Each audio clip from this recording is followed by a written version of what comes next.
Good morning. Welcome back to the homestead. It's been a rough couple weeks here. We've been hit with a little bit of sickness, some crazy weather. Friday we hit a record high heat, and this morning it was like 50 degrees. No wonder our garden's just panicking this year. It doesn't know what to do. My peppers keep having a hissy fit and dropping their leaves every time it gets cold. And my tomatoes, they need a haircut really bad. So today we're going to talk about how we trim back our tomatoes. I'm actually missing a cattle panel here, but the rest of them are all cattle paneled up, and we're going to work on trimming them back and showing you what we do. We're going to do things a little bit differently this year.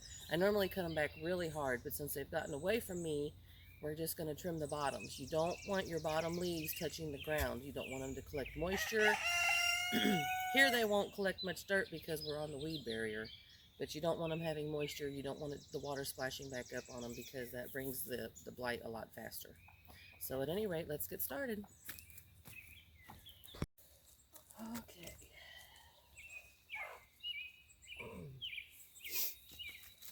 I cannot believe how cold it is right now. This is so ridiculous. Anyway, these are, I believe, my mortgage lifter tomatoes. And as you can see, the bottom leaves are already starting to discolor. We don't want any of that. So we're going to cut her back hard. And this is leaning, even though I did start it up on this trellis, it's still leaning a little bit, which I'm not a big fan of, so I'm going to cut this big. Even though it does have blooms on it, it's okay. I don't want it laying on the ground.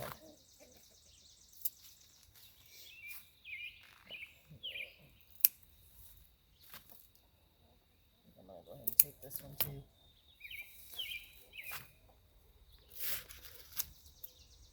It can be hard to come back. All the work you've put into them, you sure don't want to lose what you've started. But you've got to keep that disease off your plant too. When I weave them, I don't know if you can see or not, it might be a little too tall. I'm probably going to have to support this with a wire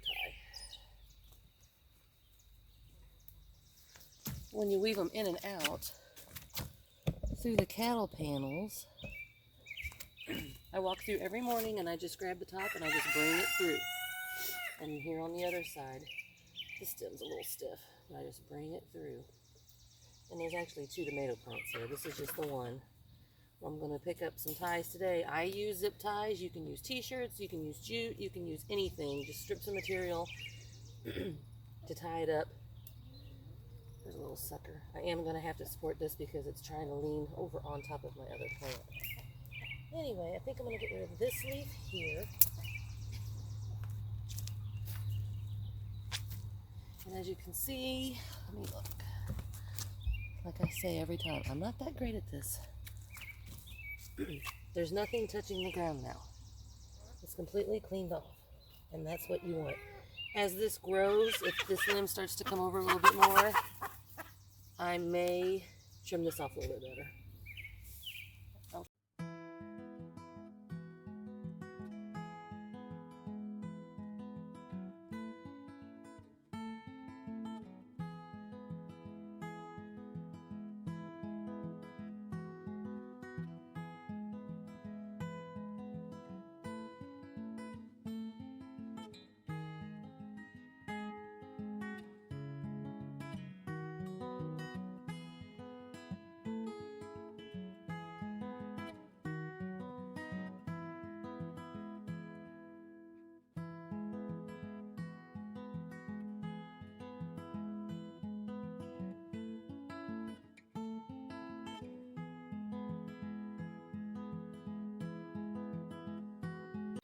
This is basically what you were looking for. That's this is a little sucker right here. It kind of comes out of the elbow, or some people call it the armpit. You can pick that off, but you want them primarily nothing here, anywhere near the ground. And I cut pretty far up. I left this little guy. He may come off eventually, but that's generally how you want the base of your plant to look. Some people will even cut these side stems off and have just one, the heavy thick stem, and then they'll produce their fruit from that. I am leaving these since it took me so long to trim them. and they're kind of big. I took a few out. You can kind of see where I cut like one out here. But I'm leaving it like this. Now, sucker plants. I'm going to try to find you a bigger one. I'm looking. Okay, here's one right here. I don't know if you can see that or not because it's kind of in my cattle panel. Right there. See how you have this one and this one, and you've got this little bitty shoot coming out in between here? That is a sucker, and you don't want that. So I just pull it out. The plants are still kind of bushy, so you can't see, but it's cleaned off now. It's in my hand. You can make plants off the suckers, but we don't really need that many more. As you can see, I have to trim all these this morning, and I don't think you want to see all that. I also have to tie them up. Here's a wire tie from last year to show you what I did. I keep the loops large. I don't make them too tight so the plant has plenty of room to grow. And I'm out, so I have to go pick some of those up today. But these branches, especially like this right here, that's leaning, it's like my main beam. I couldn't cut it off. I'm going to loop it onto my cattle panel trellis with a wire tie. Here's another one, or a zip tie. We call them wire ties, and that'll help hold them up. It's already getting pretty big. Okay, I hope that helps. Let's see what else we got going on. Show you this guy real fast. This little one, if you can kind of see right here, it was topped off right after I planted it, and it's taken a long time to recover. It's still pretty small. Because it was topped off, the main beam, the suckers are actually what's going to produce the fruit for this plant. So all I did was trim just a few of the leaves around the bottom, but I left most of them. As it grows, I may trim more off later, but I wanted to give it the best chance. I didn't want to pull it out of the ground and replace it when it got damaged. As you can see, it's getting flowers. I'm not 100% sure what kind this one is. I'd have to look at my tag, which is down there at the other end.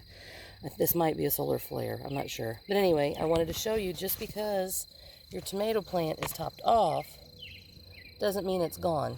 Just give it a chance. It will catch up. We're only in June. It's got plenty of time to produce. But here's how it looks right now. Here's another good example of a sucker plant. See it right there? If you wanted to let it grow and you wanted to start another plant, you could, but I'm just going to take it right off. And when they're little, it doesn't take much effort at all. They just disappear. It looks like, I don't know if you can see them or not. We may be getting, if I can get to focus. I can't. I don't focus there. See right in here? Looks like a black fly. The bug game has been crazy this year too. It's a wonder our garden's just not wigging out. I'm kind of seeing them. I don't know if this phone's picking it up or not, but they're all along the stem here. So I guess we're gonna neem oil these babies. And these are my Omas pink tomatoes. That's why I didn't want to pull it out of the ground. These are my special tomatoes for this year. You can see these are not real big beamed. Here's my main beam, and this one wasn't even broke off, and then it split off into two. And out of all my plants, these are the smallest so far. And these were the most expensive seed. And they're just not very big.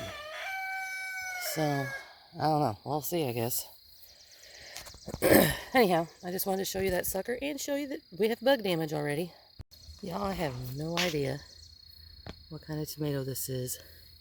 But it has the cutest little frilly leaves. And it's obviously a cherry tomato of some sort. It is adorable, and it's so tiny. It is little bitty, and it's mixed in with all my other plants, so I don't know if the seed got mixed in. I did not buy a variety like this. I have no idea what this is, so I'm so excited to find out. Look how cute and little this is. So cute. It'll be interesting to see what this turns out to be. Y'all, look how pretty these honeycomb cherry tomatoes are. I hope this even does it justice. I'm so excited. Look how pretty they are. I know it looks kind of drastic and it can be hard to cut them back. But trust me, you need that airflow. It prevents the blight from coming. And they quit putting so much effort into those leaves and they start putting more effort into the fruit. And they turn out beautifully. Some of them I cut back a little harder than others. Here's an example. Plenty of top leaves, but it's clean. I like to kind of try to make it from the cattle panel down But with every tomato, I did not do that. Here's one that's a little bit below. Oh, look, there's another sucker. See it? Pull that bad boy right off there. See? Anytime you see them, you just pull it right off. Now, if they get big, like this one, you can get rid of it, but I'm just going to leave it. This plant's not overly burdened. Here's a little bit of one. Not overly burdened with leaves. Now, the bigger ones, I might go ahead and cut them out, but there's a little bitty one there. At any rate, here's Tomato Row after the haircut.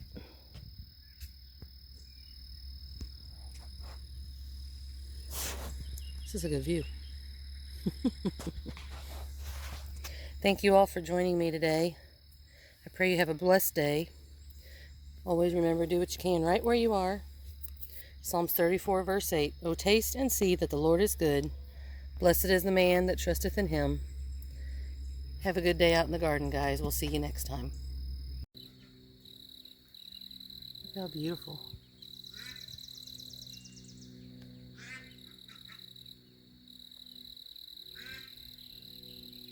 So pretty.